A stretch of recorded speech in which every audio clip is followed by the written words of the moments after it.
All right, ladies, we are queens every day, but today we are going to be an empress with the Elderflower Empress cocktail.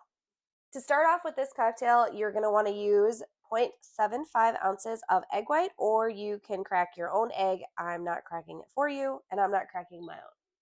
That's how I feel about that.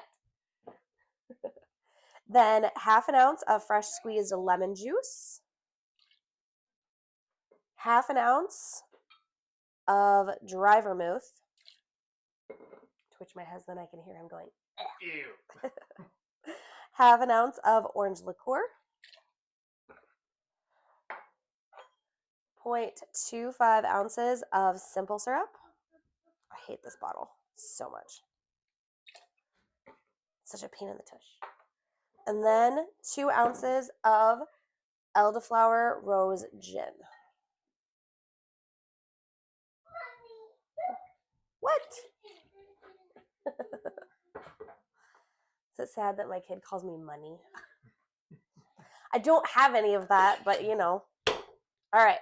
Because we used egg white, we're going to shake and we're going to emulsify the egg first with no ice. So don't forget to do this step, otherwise you're going to get almost no foam.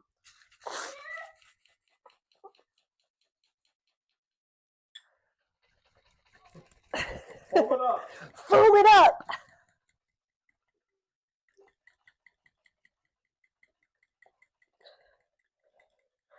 I'm pretty sure. Oh my goodness. Well, the first time I made this cocktail, there was like no foam, and I was like, what happened? So now I have PTSD. Which again, as we all know, as aggressive as Juliana shakes, that's impressive that there was no foam. Okay.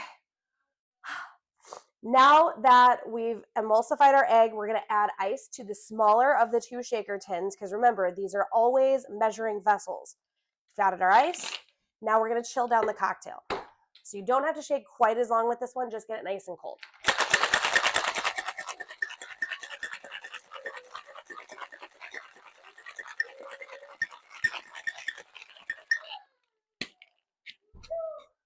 You know, mommy making a cocktail. Okay, we have our coupe glass here. We are going to double strain this because it's being served up. We don't want any of those ice chunks to get into our beautiful cocktail. Yeah. There's the foam. Woohoo. Yikes. It's a little full. All right. Surface tension. Surface tension. I know. Okay.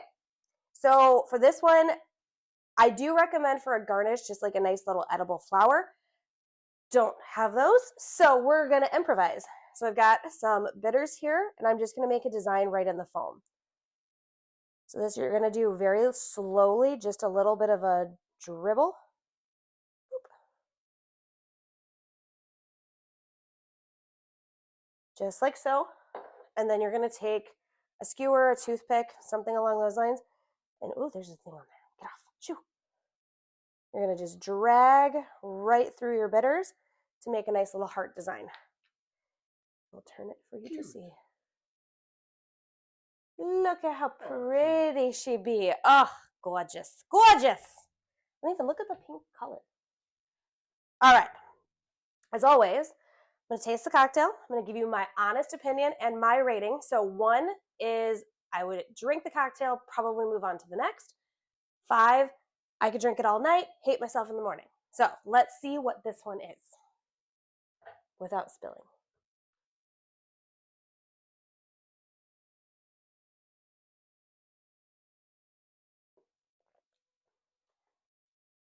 Oh, interesting. Okay. You definitely taste the Elderflower Rose Gin like right out of the gate. I don't really taste the vermouth all that much, to be honest.